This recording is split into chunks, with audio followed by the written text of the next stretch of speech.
Professor Diné. Bom, eu também começo agradecendo o convite do Thiago e do Vicente para estar na banca de defesa. Eu estive na banca de qualificação como o quinto elemento, né? Eu era suplente de um suplente, mas foi até uma satisfação poder estar presencialmente, né? A minha ideia era só encaminhar um parecer por escrito para o Thiago, mas como eu estava lá no dia por conta de outra qualificação, a do Fábio, eu fui convidada no momento a compor a banca. Então foi bom já naquele momento e mais ainda agora, né? Eu já antecipo os parabéns também do começo da minha fala. Foi assim, enriquecedor no sentido de compreender um pouco mais sobre o Wittgenstein, sobre a teoria de Wittgenstein que a gente estuda bastante, principalmente o professor Miguel falando, e desde aquela disciplina que a gente fez entre várias universidades, né, quando foi a minha primeira leitura foi lá, e eu gostei muito de ver um membro do grupo do qual eu também sou membro, né, investir mesmo nisso, né, enfrentar essa questão, essa teoria. Eu sei que outros trabalhos já investiram em algumas linhas, mas eu acho que você que realmente encampa isso e enfrenta, né, então o elogio é nesse sentido também, né? Eu acho que principalmente no doutorado, você ter essa coragem junto com o Vicente de encarar isso juntos, né? Então os parabéns ficam nesse sentido também. Bom, eu não ia contar já, mas eu vou contar, você também me enganou. Tal como o Fernando, mas eu não sei se sem intenção nenhuma, um certo senhor Vicente também deu umas pistas por aí. Eu acho que daí sem querer, porque foi na disciplina. A gente estava discutindo com os meninos na disciplina, ele foi dar algum exemplo e daí tipo, eu vi que ele meio que recuou, né?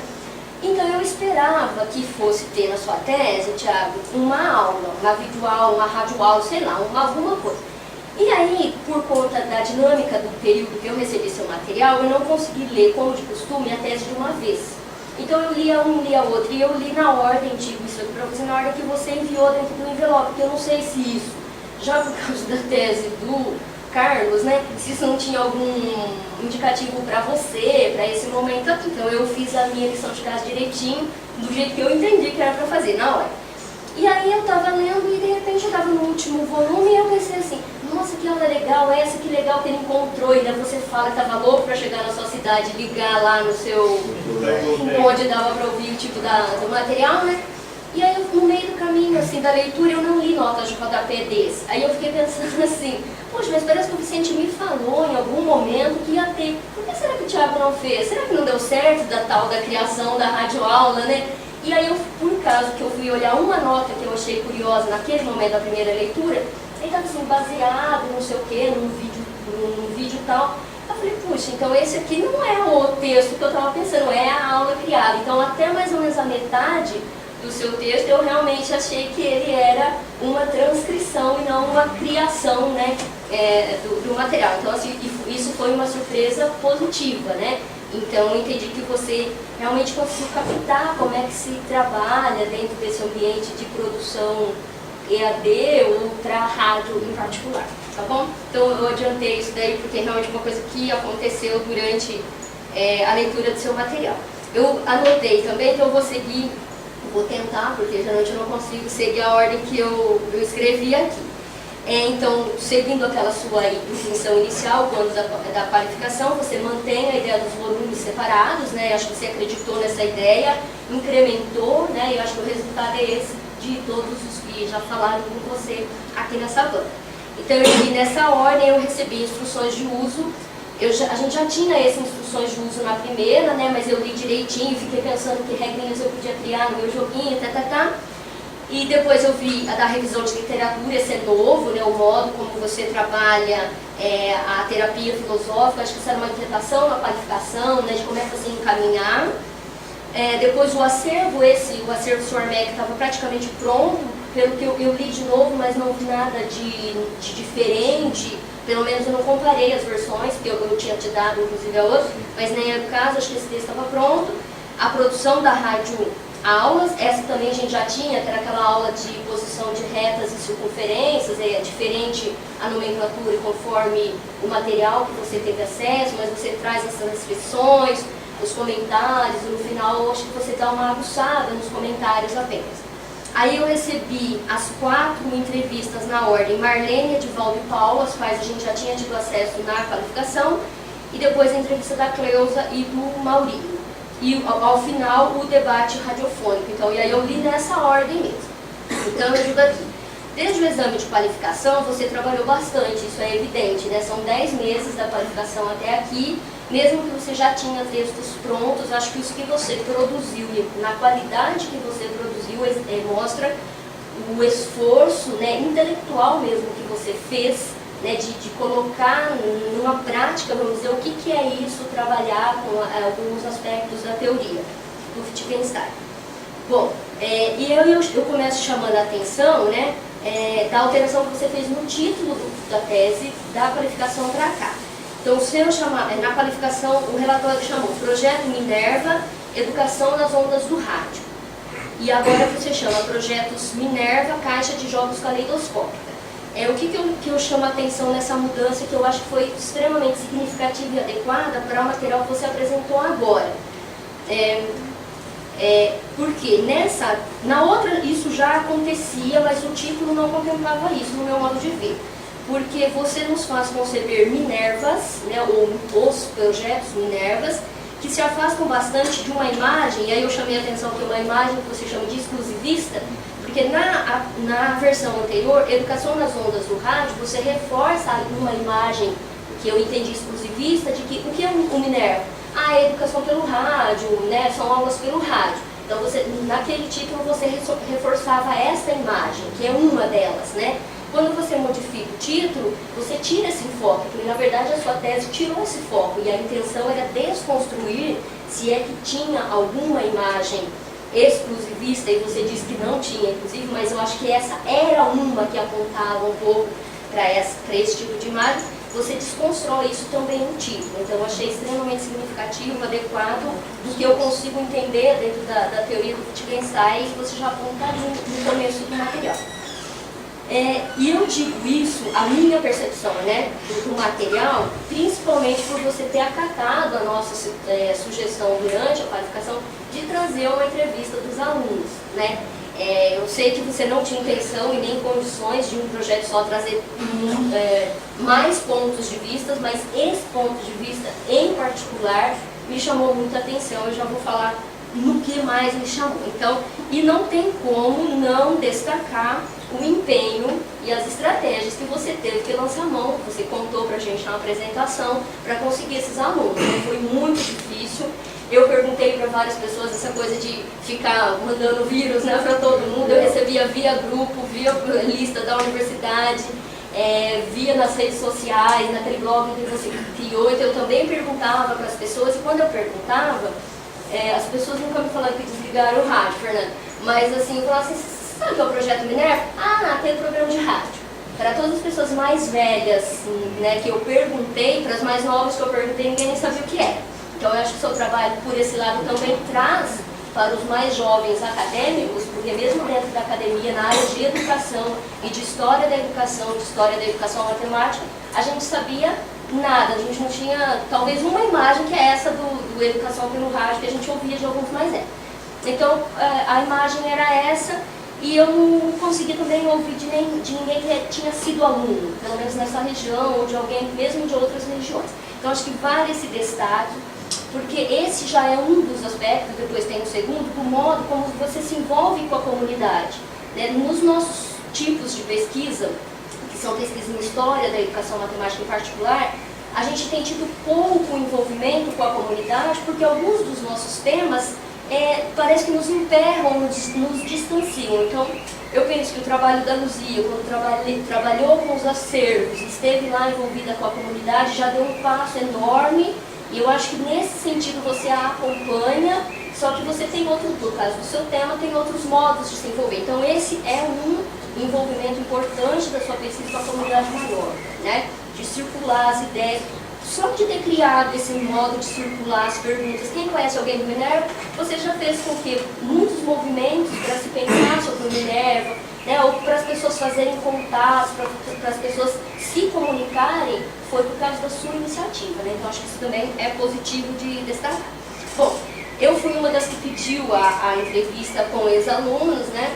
e eu fiquei bastante impressionada, assim, embora ela não seja uma entrevista extensa, né, mas do modo como a teoria do Wittgenstein trata com essa ideia da linguagem, do uso que se dá dela.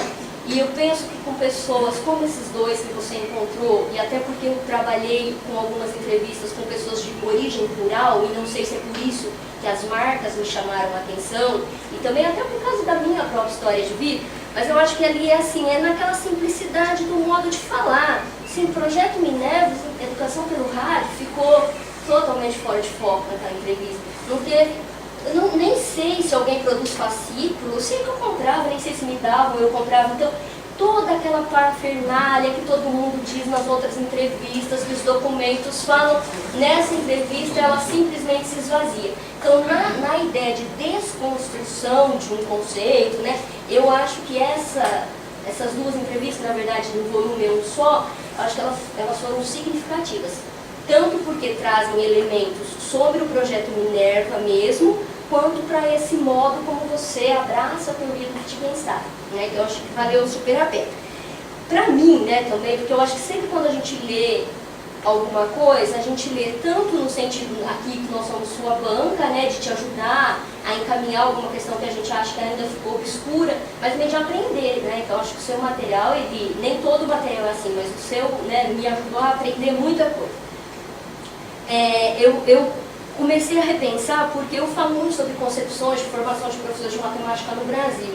E essa entrevista em específico, quer dizer, não existe o papel do monitor. Porque quando você olha para os outros documentos e as outras entrevistas, você monta uma estrutura do Minerva na sua cabeça. Tem isso, tem isso, tem isso, e lá no final tem dois segmentos, o monitor e o aluno, que de algum jeito fica meio junto. Isso na entrevista do monitor ficou bastante evidente. Nessa aqui não existe um monitor, existe o professor, né? Então, e eu acho que isso faz muita diferença, porque você até acabou falando ao responder o Thiago, de que o monitor ele é desvalorizado, eu estou dizendo dessa entrevista aqui, não do momento atual.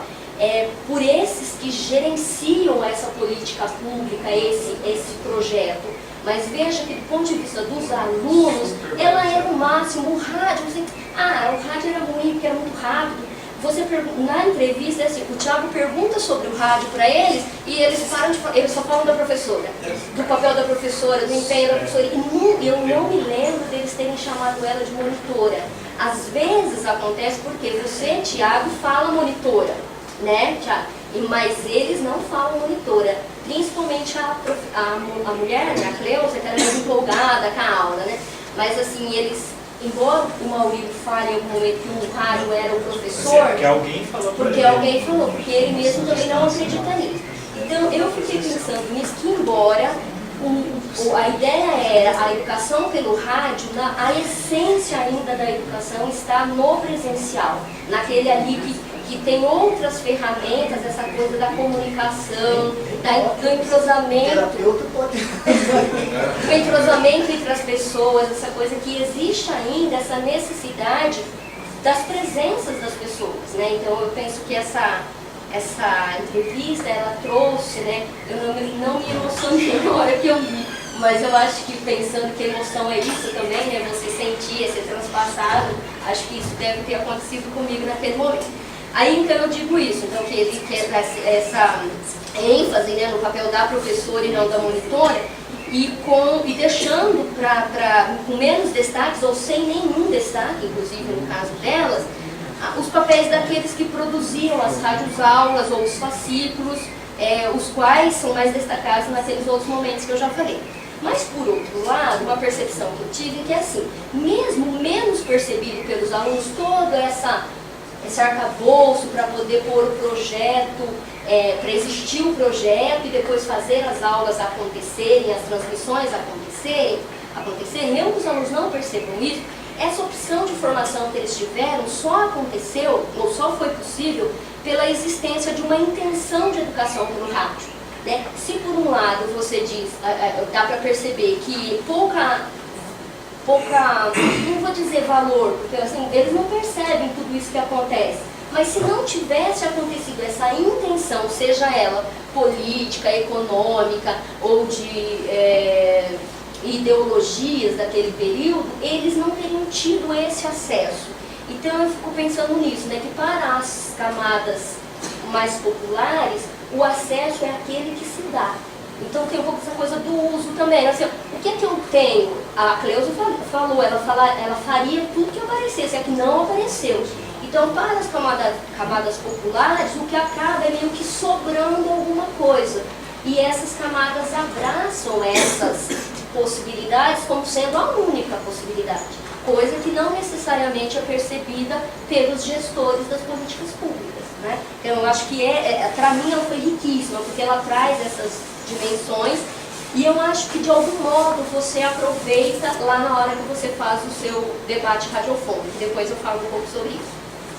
Eu retomei aqui só para, no meu parecer, o que as outras entrevistas me tocaram, e isso eu já tinha dito na qualificação, eu só vou falar rapidamente, até para perceber que essa me tocou mais agora, porque eu tive o primeiro contato com ela agora no exame de defesa, né, no material de defesa. Mas a do Paulo, que foi o que escreveu o material e nem sabia que o material ia ter esse uso, ele é um nome que você encontra por causa dos contatos, né, com as produções do PMI, exatamente naquele que você nos mostrou. E esse texto me auxilia, né, na compreensão da dinâmica e estratégias utilizadas para produzir as radioaulas, em particular aulas de matemática, as formatações, dos problemas com formalizações e definições e assim por diante. Na entrevista da Marlene, você fala isso aqui também, que você a encontra, o nome dela está relacionado ao projeto de vários modos, né? Então você a ouve por esse motivo, e que ela traz muito essa dimensão assim, da dinâmica do projeto, mais no sentido político e das estratégias de juntar pessoas, fazer contatos com editoras, com o grupo, de modo geral. E é aqui que eu acho que fica um pouco mais explícito a questão do governo militar, que ela fala das marcas, e eu acho que é muito bacana, porque isso é uma coisa que me chama a atenção, e no seu debate radiofônico, você capta isso, e você leva para lá essa questão de, porque é um projeto de um certo governo, então agora tem que acabar, quando a Amélia está discutindo com Bulhões, né? Então acho que você capta essa, que para mim é uma coisa significativa da Marlene. O Edivaldo, que é um monitor, ele vai também falar de várias facetas do projeto, mais propriamente de como acontecia, as subversões daquele momento. Veja que eu percebi assim, os alunos, o Maurílio falou um pouco, mas eles não falam muito assim de que eles subvertiam, aquele era um espaço de estudo. Já o Edivaldo, ele vê que há subversões no sentido de não usar o espaço para estudar, mas para conversar, falar de estudar outras coisas ou de outros modos, e não dessa organização escolar da educação, né? Então acho que ali, nessa que é legal, aparece bastante essa questão da subversão da estrutura educacional que a gente tem, seja via EAD, seja presencialmente, né? Bom, então assim, rapidamente eu falei dessas outras, só para dizer assim, alguns aspectos que me chamaram a atenção e que eu vi contemplado também no seu debate radiofônico, né? Essas e muitas outras temáticas. Do acervo Soarmec, né, que tá praticamente pronto, eu trouxe uma pergunta, acho que eu vou dizer assim para você, talvez não faça sentido, mas para mim chamou a atenção. Você diz na página 11 assim, ó, para complementar as buscas, acrescentamos notas de rodapé para explicitar termos e expressões que tomamos conhecimento durante a pesquisa, seja via o acesso direto aos documentos, seja que coletamos para esse nosso estudo. Eu fiquei pensando assim, me parece que seja os documentos que estavam lá dispostos no acervo ou os que você produziu na sua pesquisa, você teve acesso direto, eu não entendi muito bem o que seria acesso direto aos documentos, ou seja, o que coletamos para esse nosso estudo. Está na página 11, depois você pode dar uma olhada e ver se a construção da frase ficou adequada. Porque teve um momento ali que eu não entendi. A construção da frase mesmo, você levou caixas para sua casa? Não, eu digitalizei o material. Você digitalizou, então no interior da cidade. Uma coisa do texto, um pouco que... Mas é que esse aqui você fala assim, ó, vai explicitar termos e expressões, expressões que você tomou conhecimento, seja via o acesso direto aos documentos, ou que coletamos para esse estudo. É como se os documentos, tem dois tipos de documentos, e eu acho que tem dois tipos de documentos, as caixas que estavam lá e as entrevistas, mas mesmo as que estavam lá, você as produziu para a sua pesquisa, então esse acesso direto... Mas eu acho que a diferença é algumas referências que ele coloca no rodapé, ele coletou no próprio acervo do Solamec. E outras ele coletou para a pesquisa, mas não são provenientes do acervo. Eu acho que é isso. Essa é a ideia do acesso direto. Entendi. Não precisa escrever isso. Mas o acesso direto, é o mesmo, que estava lá nas caixas, que estava lá no Tem casos, né, onde eu abro, eu não sei o que é alguma coisa, eu abro, olho, aí eu tenho que escrever uma nota de rodapé sobre aquilo. Tá. Né? Outras, assim, a Marlene fala, olha, o texto bruto era assim, assim, sabe? E aí na nota, Para falar da nota, você usou o que ela falou. Entendi. Bom, em relação ao volume, que você traz algumas instruções, e aí eu não sei se é só para mim, de novo, que isso causa algum estranhamento, é que você é bastante cuidadoso com os termos, né? No apêndice A, você traz a nota de rodapé 15, onde você explicita o uso dos artigos o e um, né? Aí, assim, na sua escrita, em vários momentos, ou quase todos os momentos, você falou assim, o projeto Minerva, do projeto Minerva, no projeto Minerva, deste projeto. Então, assim, como é que você diz que o, que é o artigo definido, tenta caracterizar uma materialidade e o indefinido ressalta a constituição de um significado a essa expressão? Isso é uma coisa, continua. Em outras situações, você se refere a projetos Minerva, aí você não põe artigos, né? Você põe só o S, ou simplesmente Minervas. São 4 tipos de expressões diferentes. Eu gostaria de, sei lá, ou que você falasse um pouco porque você fica à vontade de usar o do, o no, durante o seu texto, mesmo você tendo esta nota. Ou, de repente, é só uma percepção minha, isso já é uma clareza para você e você queira falar aqui um pouco sobre isso. Então, te deixo bastante à vontade.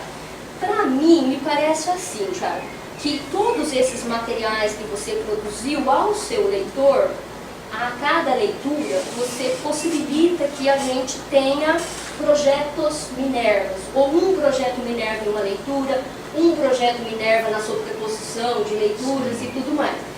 Mas isso sempre na posição de leitor.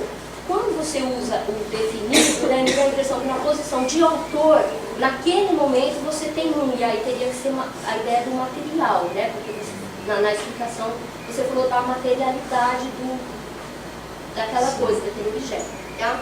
Então eu queria que você falasse, ou se for o caso, pensar, e se for o caso, incluir isso na versão final. Tá vendo? Aí é só uma questão também assim, porque eu pergunto essas coisas até por transitar pouco na teoria que você mobiliza, né? Então, algumas coisas que eu percebo, eu te falo, de repente faz sentido você explorar, e de repente não faz sentido porque você transita mais na teoria, né? Em alguns momentos, e talvez seja só um que eu tenha percebido mais claramente, na página 14 desse mesmo volume, você fala a terapia da palavra Projeto Minerva, e na maioria das vezes você fala a expressão Projeto Minerva. Eu não sei se isso faz diferença para você ou foi só um relato, né, um lapso ali na escrita. Tá vendo? Se for, então seria de repente trocar. Bom, então em relação ao último comentário que eu vou fazer, em relação ao debate radiofônico do Projeto Minerva, eu já disse, eu considerei extremamente interessante. Dentre os novos, né, ele está junto com aquela entrevista da qual eu já fiz o comentário. E aí eu conto aqui para você que então eu lia e ficava pensando porque você não tinha aproveitado. Então eu digo assim, eu fui nessa de que era só uma transcrição, ou mais uma transcrição, né, até perceber que aquela era a sua aula, né, a sua produção, e eu a entendi como a sua análise, assim como o Carlos falou, sem ficar dando nome, agora é meu capítulo de análise, agora eu vou fazer análise, né? Mas é um momento onde algumas temáticas, se você percebeu como importante para falar dessa diversidade de Minervas, você mobiliza para produzir a sua aula. junto, né, ou a partir das suas outras produções, uma vez que eu li isso por último, né. Nesse texto, de algum modo, dá a impressão que ele é sempre na sua produção, ele é a consequência dos outros, né? Mas na leitura, realmente, se eu lesse ele primeiro, eu entenderia que você tinha produzido outras coisas antes de produzir essa aula, mas não faria diferença na minha leitura, tá certo? Então, essa aula, ou esse texto, foi muito bem elaborado, conforme já foi dito aqui por todos, né? E eu considero também muito adequada a questão do formato da sua tese, né? Aproveitar essa própria questão da veiculação do projeto Minerva via rádio e usar esse cenário para fazer a sua discussão. Então, sem dúvida, esse achado que vocês tiveram e esse encaminhamento extremamente adequado que vocês deram também tem que ser destacado aqui. Penso que vocês conseguiram captar e nos apresentar a dinâmica de um programa de rádio. Aquela coisa das vinhetas, né? Eu ficava vendo na década de 90, né? Começo de 90, aí tinha umas músicas que não tem como sair da sua cabeça, né? Aquela música preta, né? Gente, nossa, aí a hora que eu fui olhar, nessa hora que comecei a olhar as suas notinhas, né? Nossa, de onde será? Nossa, e era mesmo, né? Eu pensava, nessa época, década de 90, eu já tinha tal idade, era mesmo essa música que ficava nas paradas, né? Então, assim, eu achei muito genial o modo como você capta o que eu considero que seja realmente esse cenário de produção de programa de rádio, né? Você tanto consegue captar quanto você consegue materializar isso para nós. Porque quando a gente leu, quando li pelo relato dos demais, a gente sentiu realmente que era uma aula, né? E ao mesmo tempo que você consegue captar essa dinâmica do processo do rádio, você consegue tematizar aspectos importantes que se manifestaram nas entrevistas e nas outras documentações ou em toda a sua trajetória de pesquisa. Porque ali me fica assim que você não trouxe só os temas que apareceram nos documentos mais diversos, nas fontes mais diversas, mas ali está o Tiago, né, também se mostrando a pesquisa dele como um todo. Então, acho que você consegue colocar esses elementos todos ali. Em toda a sua trajetória, quando suas diferentes percepções do Minerva se apresentam então como essas fotografias compósitas, né, que é quando nesse texto que você faz analogia com a fotografia, né, que é a sobreposição dos discursos. Então, nesse texto aqui que são explorados o seu exercício de sobreposição de discursos, anunciando outro Minerva, que já não é mais nenhum daqueles outros, e é um outro, né? Um outro Minerva. E então aquilo ali é uma criação, né? Daí lá no texto final você vai dizer que a fotografia compósita, ela não é uma derivação das outras, ela é uma criação, né? Ela é uma nova. Ainda que seja possível identificar algumas semelhanças, né, entre, se você pega o seu debate radiofônico e compara com a entrevista, você vê elementos ali. E aí eu acho que você conseguiu discutir isso também muito de modo sutil, leve, mas muito perspicaz com a ideia das semelhanças de família, que também vem do Wittgenstein. Você não acha uma essência para o Minerva. Uma essência da criação, você cria repetindo, mas não é o mesmo, e não é o mesmo.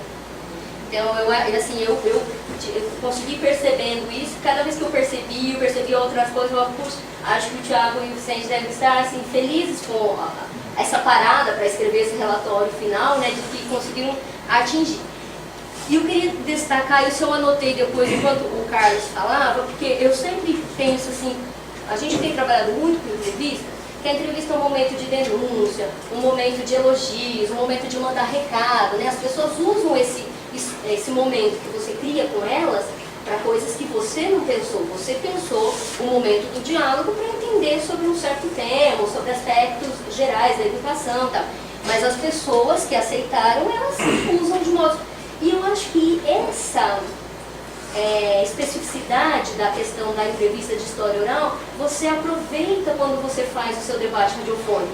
Porque quando você usa o ouvinte, né, o ouvinte liga e fica bravo, né, ou o Bulhões pega e põe uma posição, quer dizer, aqueles momentos que são, veja, as pessoas não disseram que elas fazem denúncia, mas é no uso, não é? É no uso. Então você vê ali, elas usaram aquele espaço para fazer denúncia, para elogiar o projeto, para dar crédito às pessoas que participaram da elaboração de cada uma daquelas etapas, da professora lá no segmento final, né? Então, eu achei muito legal, porque do modo como você montou o seu texto, você foi capaz de colocar os temas da sua trajetória de pesquisa, a questão metodológica e esses usos ou essas decorrências do que é uma entrevista de história oral, sem ficar falando o que você está fazendo. Então, também foi no uso que você revelou essas facetas, né? Então, eu também considerei isso bastante importante. Bom, sobre a ordem aleatória, Carlos, eu vou falar, mas não no mesmo sentido que você. A princípio, eu lembro da nossa discussão na qualificação, de que essas coisas podiam se perder. A gente lembrou da caixinha da Ivete, né? Que a Ivete também fez em 3 volumes, que mesmo assim podia assumir volume.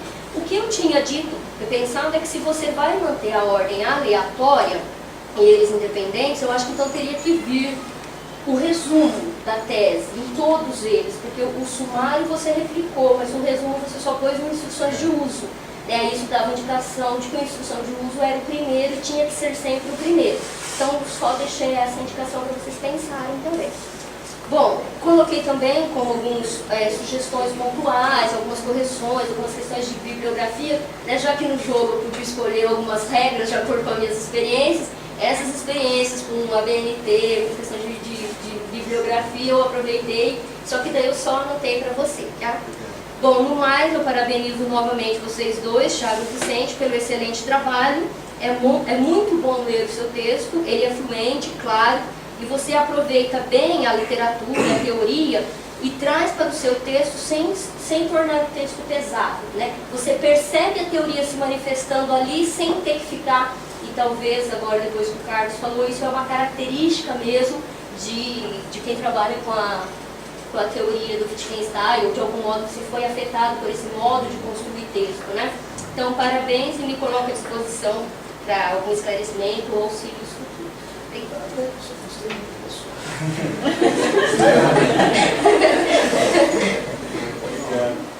Só colocar, né, dessa escrita, do e tal, ou, né, quando a gente começa também a discutir algumas questões assim do uso, vai ficando, parece cada vez mais difícil falar, porque a gente também está acostumado a falar de um jeito, mas lá você problematiza. E aí você fala assim, bom, mas eu escrevi assim, né? E aí às vezes fala assim, não, mas você escreveu assim, então diga que você está usando assim. Fala, não, mas eu estou frisando tanto que é do outro jeito, né? Então, acho que pelo menos esse vai ter que ser um pontinho ali que ou deixar mais claro, né? Que às vezes ele vai aparecer, né? Ou se for o caso. É hábito da linguagem usual, né? Porque o ficaria difícil escrever de um projeto ou dos projetos internos. Parece que nem tem muito sentido gramaticalmente ali, né? Mas eu não sei, talvez na nota de rodapé você pudesse puxar só mais uma linha e falar que esse problema pode acontecer.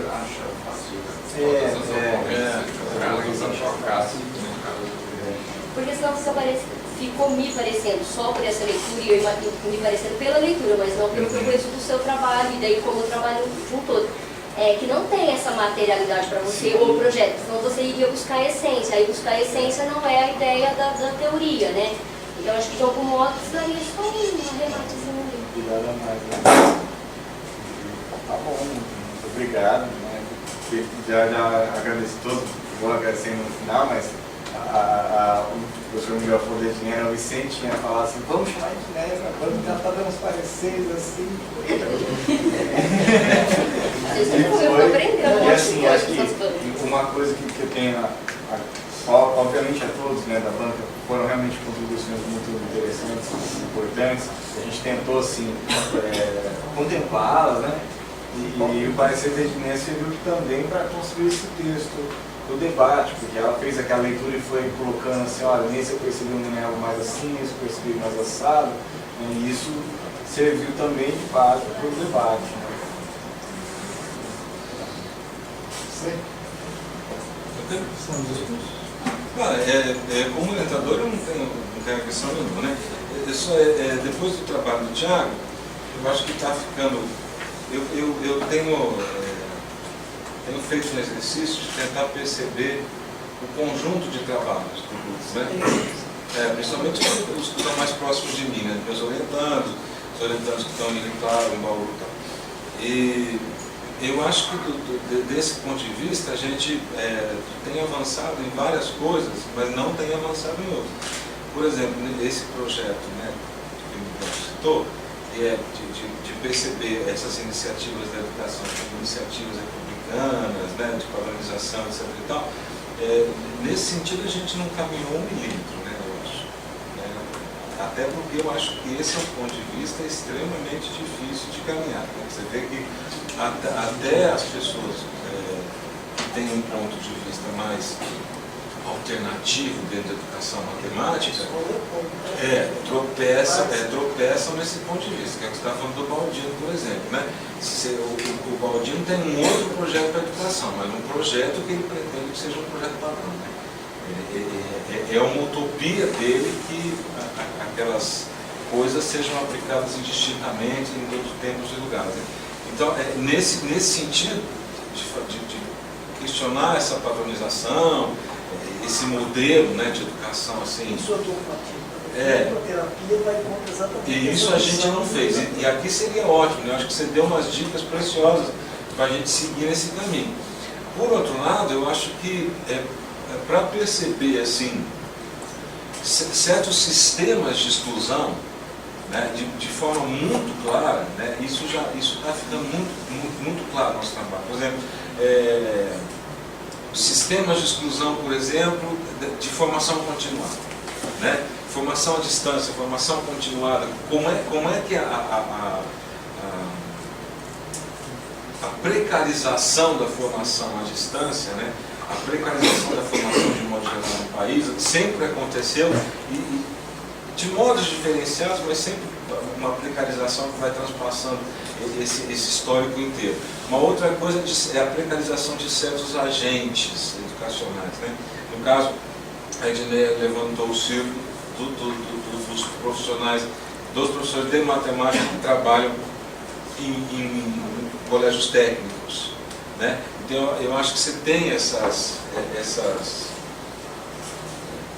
configuração das exclusões, ela está ficando cada vez mais forte, até porque a gente está tentando olhar exatamente para o que tem sido excluído dos estudos em história da educação ou em sociologia da educação matemática, ou qualquer coisa assim. Né? Eu acho que essas coisas tendem a ficar mais claras com o volume de trabalho que o grupo tem feito. Né? Eu acho que agora vem o trabalho da Kátia, por exemplo, que vai o projeto Parceladas no Mato Grosso do Sul. Então, é um outro sistema de exclusão muito significativo, né, de precarização muito significativo. Marcelo volta a discutir a questão da educação por radiodifusão no Rio Grande do Norte, né, que é uma das primeiras iniciativas brasileiras de radiodifusão, no Rio Grande do Norte, né, ainda muito ligada à igreja, etc. E tal. Então, aí eu acho que não sei, parece que esse projetão do grupo, né, a gente vai percebendo que ele está adquirindo corpo mesmo, né? Eu acho que um corpo significativo, a ponto da gente ter assim,